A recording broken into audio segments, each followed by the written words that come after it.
Hello, BookTube community, and welcome again to another installment of Erin's Book Club.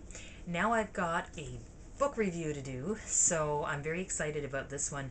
This one is called World's Best Fairy Tales. Now, I don't actually have a fairy tale book. I don't have like a bedtime story book. So this is my first one, and you know what? I've got to say, I really did enjoy this one. This was another one where the actual alarm that I set at night that says go to bed now or you're not going to be able to function tomorrow, it actually went off. And there were a few times where it went off and I was like, yeah, I still want to read, which is a rarity for me as of late. I haven't found books that are keeping my attention that well, and this one did it. Most of these stories I've heard a little bit about, and I've thoroughly enjoyed them. There's a lot of stories to it. There was The Little Mermaid, which I never read the actual story for The Little Mermaid, so that was really neat. Kind of disappointing. I think I like the movie better.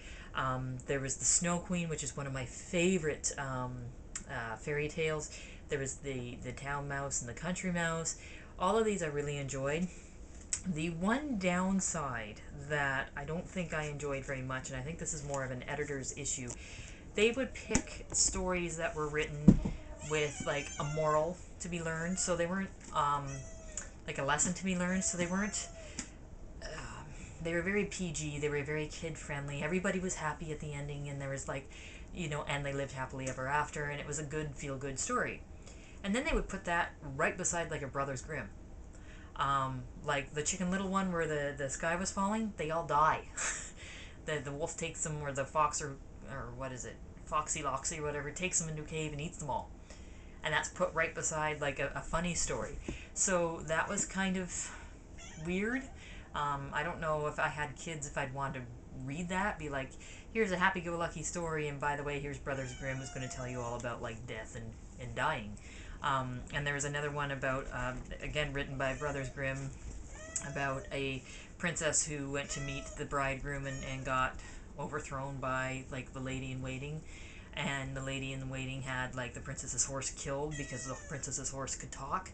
And so the princess said, well, while you're cutting up my horse, please take his head and put his head on the gateway so that I can see him go by every day, and we can talk to each other. And sure enough, the horse can still talk even though he's dead and plastered on an archway.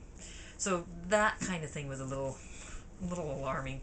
But you know what? All in all, thoroughly enjoyed the book, and I think I'm going to try to find more of the fairy tales. So yeah, the World's Best Fairy Tales. This is the Reader's Digest selection of them. Really enjoyed it. It was a good book. So yeah, thanks very much, guys. Talk to you later.